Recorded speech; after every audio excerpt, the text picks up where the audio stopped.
Hello everyone, तो कैसे हैं आप सब। आई होप आप सब अच्छे होंगे। स्वागत है आप सभी का आपके अपने चैनल जुनून पढ़ाई का में।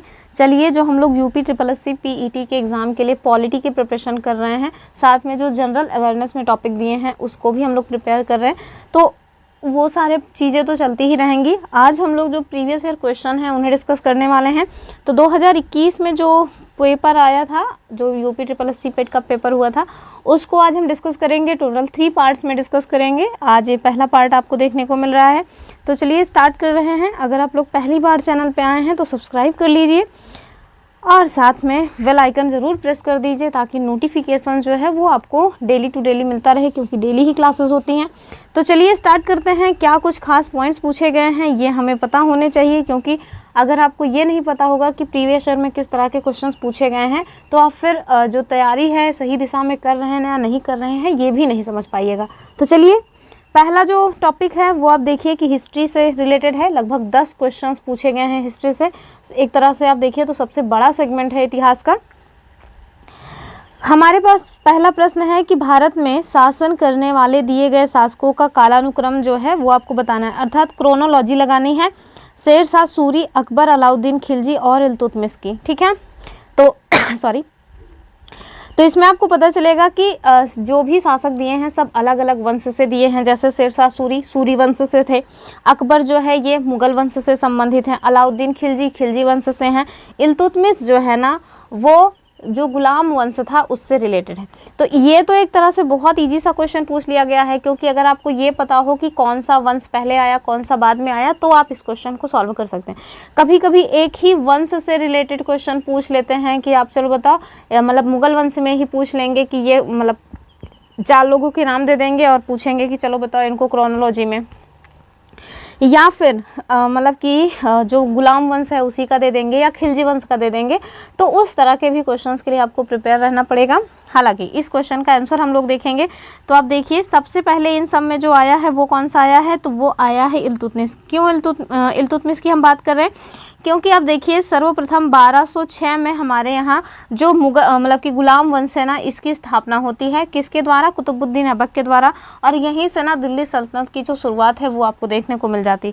तो सर्वप्रथम तो आपको इल्तुतमिश मिल जाएंगे, और ये इल्तुतमिश जो है कुतुबुद्दीन ऐबक के बाद जो है इल्तुतमिश ही शासन जो मतलब है उसको संभालते हैं। तो सबसे पहले तो चौथा आना चाहिए। देखिए चौथा 2 ऑप्शन में दिया हुआ है, और इस वजह से 2 ऑप्शन अपने आप ही एलिमिनेट हो गया। तो एलिमिनेशन मेथड बहुत ज़रूरी है, इसको यूज़ करना। उसके बाद देखिए, मतलब गुलाम वंश के बाद आप देखिए खिलजी वंश आता है। तो चौथे के बाद तीसरा आना चाहिए, और चौथे के बाद तीसरा कहाँ है? चौथे के बाद तीसरा ये देखिए दूसरे वाले में है ना, ये चौथे के बाद तीसरा केवल आपको दूसरे वाले में देखने को मिल रहा है। तो आगे के क्वेश्चंस अगर आपको आ रहे हों या ना आ रहे हों, फिर भी आपका ये जो उत्तर है वो आपको देखने को मिल गया। तो मतलब कि ये जो होता है ना कि एलिमिनेशन मेथड, उससे आप बहुत ईजी वे में कभी कभी क्वेश्चन सॉल्व कर ले जाते हैं, भले ही आपको सारी चीज़ें ना पता हों। हालांकि देख लीजिए, सबसे पहले जो है गुलाम वंश आया, जिसके शासक रहे हैं दूसरे नंबर के मतलब इल्तुतमिश। फिर आता है खिलजी वंश, उसके बाद आया है शेर शाह सूरी यानी कि सूरी वंश। फिर बाद में आ जाते हैं अकबर, और अकबर कहाँ से आए? तो भैया जो हमारा मुगल साम्राज्य है वहाँ से। ठीक है, उत्तर क्या हो जाएगा? बी वाला। अगले क्वेश्चन को देखिए, कह रहे हैं कि निम्नलिखित में से कौन से संत शिवाजी के समकालीन थे? ऑप्शन देखिए, तुकाराम, चैतन्य, नामदेव, शंकराचार्य। तो ये जो मतलब इसका सही उत्तर हो जाएगा वो ऑप्शन ए हो जाएगा, यानी कि तुकाराम। अगला देखिए, तो जो हमारा मतलब कि ईस्ट इंडिया कंपनी है उससे रिलेटेड क्वेश्चन है कि बंगाल में पहले गवर्नर जनरल कौन थे? ऑप्शन देखिए, क्लाइव, बिल्की नहीं, लिटिन, रिपन या फिर वॉरेन हेस्टिंग। तो दूसरा जो है ना वो सही हो जाएगा कि लॉर्ड वॉरेन हेस्टिंग्स जो थे वो बंगाल के पहले गवर्नर जनरल थे। अगला क्वेश्चन देखिए, कह रहे हैं कि चरक संहिता किससे संबंधित है? राजनीति, चिकित्सा, वास्तुकला या फिर गणित। तो भैया जो चरक संहिता है ना वो चरक जी की पुस्तक है, और ये संबंधित किससे है? तो ये चिकित्सा से रिलेटेड है। अगला क्वेश्चन देखिए, क्वेश्चन नंबर 5, और इसमें आपको बताना है कि कौन सा सही नहीं है। कह रहे हैं कि 261 BC में कलिंग युद्ध हुआ था। तो कलिंग युद्ध बहुत ही फेमस युद्ध है, सही बात है, 261 ही BC में ही हुआ था। कह रहे हैं शक संवत की शुरुआत 78 AD में हुई थी। तो ये बात भी सही है। मतलब मुस्लिम युग की जो शुरुआत है 622 AD में हुई थी। तो ये बात भी सही है। कह रहे हैं कि 1709 में औरंगजेब की मृत्यु हुई थी। तो यही गलत है। क्यों? क्योंकि 1709 में नहीं हुई थी, 1707 में औरंगजेब की मृत्यु हुई थी। ठीक है, ऑप्शन क्या है, डी इसका सही उत्तर हो जाएगा। नेक्स्ट देखिए, कह रहे हैं कि इनमें से भारत के ग्रैंड ओल्ड मैन के नाम से किन्हें जाना जाता है। बहुत ही इजी सा मतलब ये क्वेश्चन पूछा गया है। दादा भाई नौरोजी, डब्ल्यू.सी. बनर्जी, फिरोज शाह मेहता या सुरेंद्रनाथ बनर्जी। तो दादा भाई नौरोजी को ना grand old man of India की संज्ञा दी जाती है। ठीक है, अगला क्वेश्चन कह रहे हैं कि 1915-16 में किसके नेतृत्व में 2 होम रूल लीग की शुरुआत हुई। ऑप्शंस देखिए, एनी बेसेंट और लोकमान्य तिलक, तिलक और लाजपत राय। बिल्कुल नहीं, ये सब नहीं होगा, पहला ही हो जाएगा एनी बेसेंट और जो बाल गंगाधर तिलक जी थे जिनकी उपाधि है लोकमान्य, उनके द्वारा जो होम रूल लीग है वो स्टार्ट की गई थी। ठीक है, तो आप देखिए इन सब में आपको पता चल रहा है कि हर एक सेगमेंट से इन्होंने क्वेश्चन उठाया, एंशिएंट से भी उठाया है, मिडिवल से भी उठाया है और साथ में मॉडर्न हिस्ट्री से भी उठाया। तो जो इनके द्वारा टॉपिक दिए हुए हैं सिलेबस में उसको देखना ना भूलें, आपको हर एक टॉपिक पढ़ के जाना पड़ेगा। अगर आपने सिलेबस नहीं देखा है तो हमने सिलेबस की एक वीडियो ऑलरेडी बनाई है, उसको ज़रूर देख लीजिए। डिटेल में आपको सिलेबस पता चल जाएगा कौन कौन सा टॉपिक पढ़ना है और कहाँ से पढ़ना है। चलिए अगला देखिए, तो जो सामाजिक धार्मिक सुधार मतलब सामाजिक धार्मिक जो आंदोलन हुए हैं हमारे यहाँ उससे क्वेश्चन है। कह रहे हैं कि आपको मिलान करना है, नाम दिए हुए हैं समाज, ब्रह्म समाज, रामकृष्ण मिशन, आर्य समाज और सत्य शोधक समाज। दूसरी साइड इनके जो प्रवर्तक हैं उनका नाम दिया है स्वामी विवेकानंद, दयानंद सरस्वती, राजा राम मोहन राय, के श्रीधरलू नायडू या फिर ज्योतिबा राव फुले। तो चलिए इसको मैच करेंगे हम लोग, क्योंकि हमें मैच ही करना है। तो सबसे पहले जो आपको सबसे इजी लगे उस पे जाइए। तो ब्रह्म समाज राजा राम मोहन राय जी का है, ये तो सबको पता होगा। ठीक है, ऑप्शन देखिए, इसमें दिख ही नहीं रहा क्योंकि क्वेश्चन का इतना लंबा सा क्वेश्चन है कि आंसर ही नहीं दिख रहा। चलिए देखिए, ब्रह्म समाज तो राजा राम मोहन राय। ठीक है, तो ए का 3 देखिए कहीं दिया हुआ है, हाँ 3 में दिया हुआ है, तो भैया थोड़ा टफ टाइप का बना दिए हैं ये लोग। अगला देखिए, सत्य शोधक समाज मुझे पता है कि ज्योतिबा राव फुले का है, तो डी का तो हो जाएगा 5। डी का 5 देखिए 2 में है, 2 ऑप्शन एलिमिनेट हो गए। ठीक है, अब बचा हमारे पास रामकृष्ण मिशन और आर्य समाज। तो रामकृष्ण मिशन और आर्य समाज में आप जब देखिए तो आर्य समाज जो है ना वो मुझे लगता है कि स्वामी दयानंद सरस्वती से संबंधित है आर्य समाज। तो अगर हम लोग आर्य समाज सी का 2 मैच करें तो सी का 2 है, हालांकि इसका उत्तर सी हो जाएगा क्योंकि जो आर्य समाज है वो दयानंद सरस्वती से ही रिलेटेड है और रामकृष्ण मिशन तो भैया स्वामी विवेकानंद जी के द्वारा स्टार्ट किया गया था। तो इस हिसाब से अगर आप इसका सही उत्तर देखिएगा तो क्या हो जाएगा, ऑप्शन सी हो जाएगा। ठीक है, 3 1 2 5। ठीक है, तो ब्रह्म समाज राजा राम मोहन राय, रामकृष्ण मिशन स्वामी विवेकानंद, आर्य समाज दयानंद सरस्वती, सत्य शोधक समाज ज्योतिबा राव फुले। ठीक है, अगले क्वेश्चन को देखिए, करो या मरो का नारा किसने दिया। अगर आपने स्लोगन वाला हमारा वीडियो नहीं देखा है तो देख लीजिए, हमने उसमें सारे स्लोगन कवर करवाए हैं। ज़्यादा बड़ी वीडियो नहीं है, 7-8 मिनट की वीडियो है, देख लीजिए। 1 नंबर आपका कहीं गया नहीं है क्योंकि हम आपको जब प्रीवियस ईयर क्वेश्चन सारे सॉल्व कराएंगे तो आपको दिखेगा कि एक क्वेश्चन हर एक जो है एग्जाम में पूछा गया है। किससे, तो जो मतलब कि स्लोगन्स हैं उनसे। ठीक है, तो चलिए कह रहे हैं करो या मरो का नारा किसने दिया, पटेल जी, जवाहरलाल नेहरू, सुभाष चंद्र बोस या महात्मा गांधी। तो जाहिर सी बात है कि महात्मा गांधी जी के द्वारा दिया गया था 1942 में जो अगस्त क्रांति हुई थी, यानी कि भारत छोड़ो आंदोलन हुआ था उस टाइम पे। ठीक है, अगले क्वेश्चन में कह रहे हैं कि जब सुभाष चंद्र बोस ने भारतीय राष्ट्रीय कांग्रेस के अध्यक्ष पद से इस्तीफा दिया तो इस पद का प्रस्ताव किसे दिया गया था। ठीक है, ऑप्शंस देखें, जवाहरलाल नेहरू, पट्टाभी सीतारमैया, राजेंद्र प्रसाद या जेबी कृपलानी। तो सी वाला हो जाएगा, यानी कि डॉक्टर राजेंद्र प्रसाद। जो त्रिपुरी कन्फ्लिक्ट हुआ था ना उसमें जो है फिर किसको पद दिया गया, ये अध्यक्ष वाला डॉक्टर राजेंद्र प्रसाद को दिया गया। अगला क्वेश्चन देखिए, कह रहे हैं कि अब देखिए 10 क्वेश्चंस हिस्ट्री से पूछे गए थे वो हमने सॉल्व कर लिए। अब जो भी आपको दिखने वाले हैं सब में 5-5 क्वेश्चन से मिलेंगे, फिर चाहे वो ज्योग्राफी हो, चाहे पॉलिटी हो या फिर अन्य जो सब्जेक्ट हैं वो। ठीक है, तो ये कह रहे हैं कि सलाल पन बिजली परियोजना किस नदी पर स्थित है। ऑप्शन देखें, झेलम कह रहे हैं, झेलम, रावी, चिनाब या फिर ब्यास। तो आप देखिए कि जो सलाल पन बिजली परियोजना है ये आपको चिनाब नदी जम्मू कश्मीर में देखने को मिल जाएगा। ऑप्शन सी जो है वो सही हो जाएगा। ठीक है, इसी पे आपको बगलिहार भी मिल जाएगी, सलाल भी मिल जाएगी, तो इन सबको थोड़ा देख लीजिएगा। हम बहुत जल्दी ही ये पन बिजली जो परियोजनाएँ हैं, यानी कि जो हमारे यहाँ मतलब बिजली परियोजनाएँ हैं या नदी घाटी परियोजनाएँ हैं उनकी वीडियो बनाएंगे, छोटी वीडियो, तो उन सारी वीडियोस के साथ ज़रूर जुड़े रहें।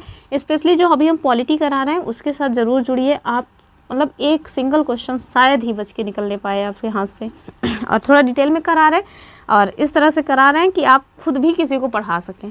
चलिए अगला देखिए, कह रहे हैं कि बसंत विश्व होता है। ऑप्शंस देखिए, 21 मार्च को, 18 जून को, 23 सितंबर को या फिर 22 दिसंबर को। तो बसंत के ही महीने में आना चाहिए, और बसंत का महीना आप देखिए कब आता है, क्या जून में आता है? नहीं, सितंबर में भी नहीं, दिसंबर में नहीं, मार्च में आता है ना अपने यहाँ बसंत का महीना।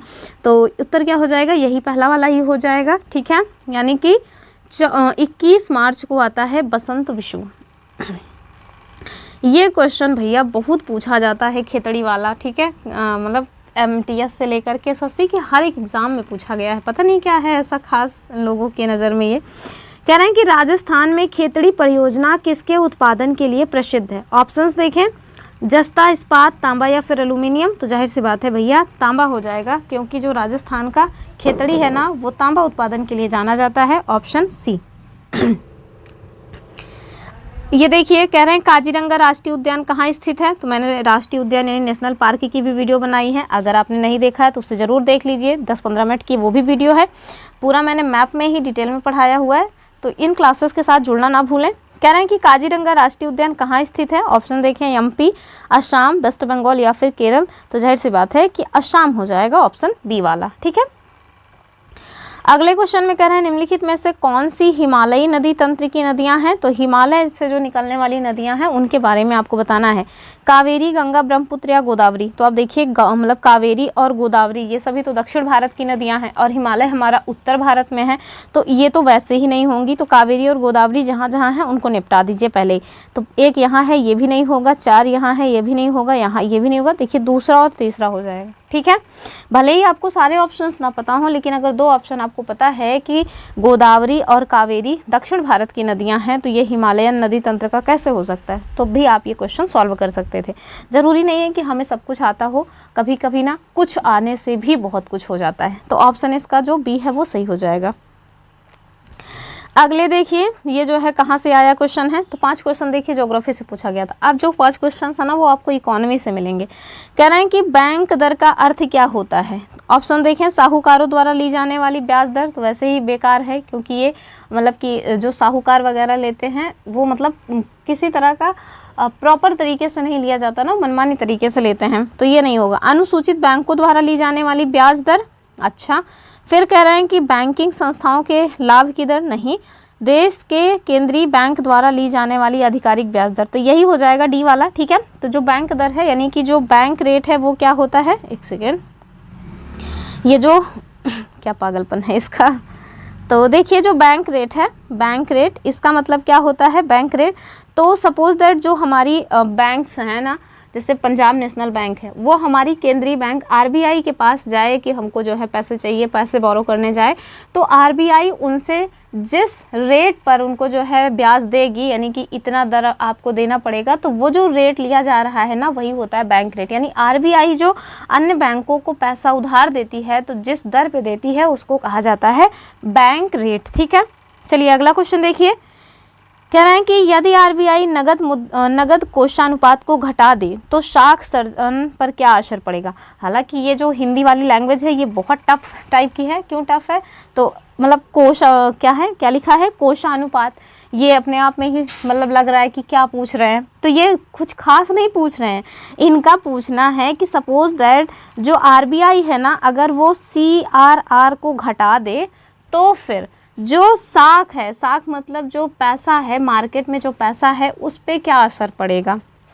ऑप्शन देखें तो कोई असर नहीं होगा, ऐसी बात नहीं है, घट जाएगी। तो अगर जो है वो मतलब कि CRR को घटा रहे हैं तो जाहिर सी बात है कि पैसा मार्केट में घटेगा नहीं, बढ़ जाएगा। क्या हो जाएगा? सी वाला, यानी कि बढ़ जाएगा, ठीक है। कैसे बढ़ेगा? तो CRR अगर कम होगा तो जो मतलब कि बैंक्स हैं वो पैसे जो है क्या करेंगी, लोन वगैरह कम, मतलब जो रेट टैक्स चार्ज किया जाता है कि हाँ भैया इतने रेट पे हम आपको लोन वगैरह प्रोवाइड करेंगे, वो कम होगा। वो कम होगा तो लोग पैसा ज़्यादा बोरो करेंगे, पैसा ज़्यादा बोरो करेंगे तो जाहिर सी बात है मार्केट में पैसा ज़्यादा आएगा। तो वही है, कुल मिलाकर के ऑप्शन सी सही हो जाएगा। तो चाहे मतलब कि जो हमारी RBI है चाहे वो SLR घटाए तब भी साख क्या होगी? बढ़ जाएगी। अगर वो CRR घटाएगी तब भी आप देखिए कि मार्केट में जो पैसा है वो बढ़ जाएगा, ठीक है। अगला क्वेश्चन देखिए। कह रहे हैं कि इनमें से किस प्रकार की अर्थव्यवस्था में संसाधनों पर निजी अधिकार होते हैं और आर्थिक गतिविधियों का मुख्य उद्देश्य लाभ अर्जित करना होता है? ऑप्शन देखें, पूंजीवादी, समाजवादी, मिश्रित या वैश्विक। तो हमारे यहाँ जो अर्थव्यवस्था है ना वो हम 3 प्रकार की अर्थव्यवस्था के बारे में पढ़ते हैं, पूंजीवादी, समाजवादी और कौन सी, मिश्रित। तो मिश्रित जो अर्थव्यवस्था है उसे हम लोग अपने यहाँ मतलब हमारा जो भारत देश है वो कौन सी इकोनॉमी को फॉलो करता है, तो मिश्रित, यानी कि वो पूंजीवादी और समाजवादी दोनों को ही फॉलो करता है। पूंजीवादी जो मतलब की अर्थव्यवस्था होती है उसमें देखिए कि सारी चीज़ें ना मार्केट के ऊपर छोड़ दी जाती हैं कि मार्केट में अपना जो है चीज़ें अपना कम्पीट करें, जिसका जितना डिमांड हो उस हिसाब से वो अपना बिके। लेकिन जो समाजवादी इकोनॉमी होती है उसमें देखिए कि समाज को जितनी ज़रूरत होती है केवल वही लोगों को मिलता है, बाकी सारी चीज़ें ना सरकार के अंडर में होती हैं। तो इस तरह की इकॉनमी आपको अपने यहाँ देखने को नहीं मिलेगी, रूस वगैरह में देखने को मिल जाती है। पूंजीवादी आपको जो यूएस है वो एकदम घोर पूंजीवादी टाइप का इकॉनमी वाला कंट्री है, लेकिन अपनी जो इकॉनमी है, अपना भारत देश का जो अर्थव्यवस्था है वो भैया मिश्रित टाइप की है।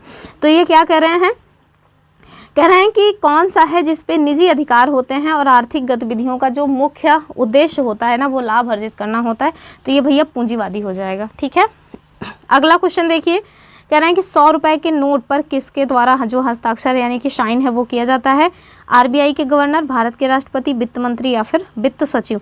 तो भैया जो भी नोट या सिक्के आएंगे 10 रुपए के हों चाहे 100 रुपए के हों, मतलब कि जो नोट वगैरह हैं उस पे आप देखिए जो मतलब हस्ताक्षर होते हैं वो आरबीआई के गवर्नर के होते हैं। ठीक है, किसके हो जाएंगे, आरबीआई के गवर्नर। आप मुझे बता सकते हैं कि जो 1 रुपए का नोट होता है ना उस पर किसके सिग्नेचर होते हैं, इंपॉर्टेंट पॉइंट है क्योंकि ये हो सकता है अगली बार वही पूछ ले। अगले क्वेश्चन में आपसे पूछ रहे हैं चलो बताओ फेमा का पूर्ण रूप क्या है। तो ये जो फेमा है ये थोड़ा मतलब पॉलिटी से रिलेटेड आ जाता है क्वेश्चन कि फेमा का पूर्ण रूप क्या है। ऑप्शन देखें, फंड्स एक्सचेंज मीडिया एजेंसी, या फिर फॉरेन एक्सचेंज मैनेजमेंट एक्ट, या फिर finance and export management association, या फिर फॉरेन एक्सपोर्ट मार्केट एजेंसी। तो इसका जो सही उत्तर है वो क्या हो जाएगा, बी वाला हो जाएगा, फॉरेन एक्सचेंज मैनेजमेंट एक्ट। ठीक है, अब अपना पॉलिटी स्टार्ट हो रहा है। ठीक है, तो पॉलिटी में देखिए क्या क्वेश्चन पूछा गया है, कह रहे हैं कि भारत के संविधान में जन स्वास्थ्य और स्वच्छता किसमें शामिल हैं। तो हमने आपको कई वैसे मतलब बताया हुआ है कि हमारे भारत देश के संविधान में अनुसूची 7 है, उस अनुसूची 7 में ना 3 प्रकार की सूचियां हैं, और वो 3 सूची कौन सी है, राज्य सूची, समवर्ती सूची, संघ सूची। और इससे मतलब क्या है, तो कुछ ऐसे सब्जेक्ट होते हैं जिन पे केवल केंद्र कानून बनाती है और वो केंद्र के जो है विषय माने जाते हैं। कुछ ऐसे भी हैं जिस पे केवल राज्य को ही कानून बनाने का अधिकार है, तो वो राज्य सरकार के मतलब कि राज्य सूची में आ जाता है। कुछ ऐसे विषय होते हैं जिन पे राज्य सरकार और केंद्र सरकार दोनों ही कानून बना सकती है और वो समवर्ती सूची के विषय माने जाते हैं। तो वैसे ही आपसे पूछ रहे हैं कि जो हमारा पब्लिक हेल्थ एंड सैनिटेशन है वो किस में आएगा, राज्य सूची का विषय है या केंद्र सूची का विषय है या फिर समवर्ती सूची का विषय है। तो भैया ये ना पब्लिक हेल्थ एंड सैनिटेशन ये राज्य सूची का विषय है, अर्थात इस पे कानून बनाने का जो अधिकार है वो किसको है, तो हमारी जो स्टेट की लेजिस्लेचर है उसको।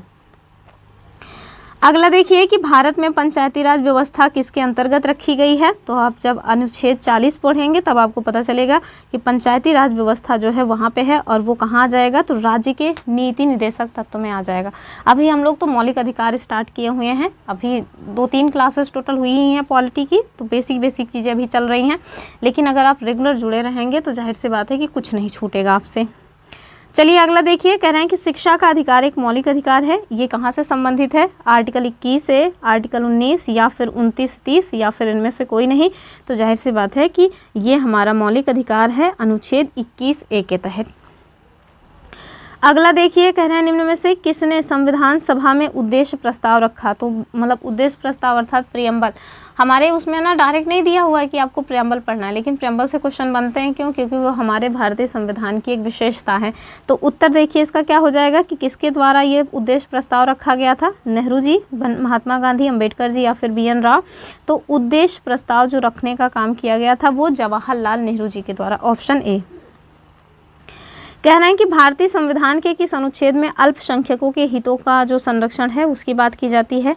अनुच्छेद 21 नहीं, इसमें जीवन जीने का अधिकार है। अनुच्छेद 24 तो शोषण के विरुद्ध है, तो ये भी नहीं होगा।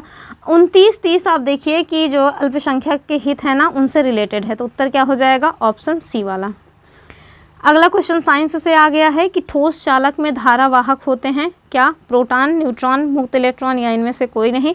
तो इसका उत्तर क्या हो जाएगा, इसका उत्तर हो जाएगा सी वाला, यानी कि मुक्त इलेक्ट्रॉन, फ्री इलेक्ट्रॉन्स। अगला देखिए, कह रहे हैं कि प्रकाश वर्ष किसके मापन की इकाई है। तो एक वर्ष में मापी गई रॉकेट की गति, बिल्कुल नहीं। निर्वात में ध्वनि की चाल, नहीं। एक वर्ष में निर्वात में प्रकाश के द्वारा जो चली गई दूरी है वो, तो एकदम सही बात है, यही हो जाएगा 27 का सी वाला। ठीक है, तो प्रकाश वर्ष जो है ना, ये दूरी के मापन की इकाई है। किसकी दूरी मापता है? तो निर्वात में प्रकाश के द्वारा जो चली गई दूरी है वो। अगला देखिए, कह रहे हैं कि ब्लीचिंग पाउडर का आपको केमिकल नेम बताना है। ऑप्शंस देखें, कैल्शियम सल्फेट CaSO4, या फिर कैल्शियम ऑक्सीक्लोराइड CaOCl2, या फिर सोडियम बाइकार्बोनेट NaHCO3, या फिर सोडियम क्लोराइड। तो सोडियम क्लोराइड तो नमक का होता है, तो ये तो नहीं होगा। 29 का मतलब 28 का जो उत्तर है वो क्या हो जाएगा? बी वाला, यानी कि कैल्शियम ऑक्सीक्लोराइड। ठीक है, अगला क्वेश्चन देखिए, कह रहे हैं कि 18 कैरेट सोने में जो खारा सोना है ना, उसका परसेंटेज कितना होता है? ऑप्शंस देखें, 60%, 75%, 80% या फिर 100%। तो उत्तर क्या हो जाएगा? बी वाला हो जाएगा, यानी कि 75%। और हाँ, जो भी आंसर्स आपको प्रोवाइड किए जा रहे हैं, ऑफिशियल आंसर की जो रिवाइज्ड आंसर की आई है वहाँ से प्रोवाइड किए जा रहे हैं। ठीक है, ये मत सोचिएगा कि कुछ गलत बताया जा रहा है। अगला क्वेश्चन देखिए, क्वेश्चन नंबर 30, और ये क्या कह रहे हैं? कह रहे हैं कि संतरे में ना कौन सा विटामिन पाया जाता है, ये आपको बताना है। तो विटामिन A, B ये तो नहीं होगा, खट्टी चीज़ है, तो विटामिन C हो जाएगा। ठीक है, विटामिन C, और कहाँ पे है? ऑप्शन ए में। अब ये मैथ के क्वेश्चन है, इसके केवल आंसर आपको बताए जाएंगे, आप इसे सॉल्व कीजिए। अगर आप कहिएगा तो हम ज़रूर सॉल्व कराएंगे बोर्ड पे, क्योंकि यहाँ पे नहीं सॉल्व करा सकते, इसके उत्तर आपको बताते चलेंगे। तो ये देखिए, जो 31 है, इसका जो उत्तर होगा ये क्या हो जाएगा? ऑप्शन सी हो जाएगा, यानी कि 324। अगला क्वेश्चन देखिए, अगले क्वेश्चन में भी इतना बड़ा सा एक क्वेश्चन दिया हुआ है 32 नंबर का, और इसका उत्तर हो जाएगा 1000, अर्थात डी वाला। ठीक है, जो 33 है इसका भी उत्तर देख लीजिए, इसका उत्तर हो जाएगा बी वाला। ठीक है, अगला देखिए, ये जो टीवी सेट वगैरह का दिया हुआ है, क्या प्रभाव पड़ रहा है? तो आप देखिए इसका कि क्या प्रभाव पड़ेगा, 16% घट जाएगा। लास्ट क्वेश्चन देखेंगे आज का, ये जो औसत उम्र वगैरह दिया गया है, और इसका जो सही उत्तर है वो हो जाएगा 37 वर्ष, अर्थात ऑप्शन डी वाला। तो हमने जो है टोटल 35 क्वेश्चंस आपको कराए हैं। अगला जो आ रहा है वो क्या है? तो वो हमारा हिंदी का पोर्शन है, लेकिन आज नहीं करेंगे, हम इसको अगले वीडियो में करेंगे, क्योंकि ज़्यादा बड़ी वीडियो नहीं बनानी है। तो चलिए, ये रही आज की अपनी वीडियो। आई होप आपको वीडियो समझ आई होगी। समझना क्या था इसमें? कुल मिला के ये जानना था कि किस तरह के क्वेश्चंस हमारे प्रीवियस ईयर में पूछे गए हैं।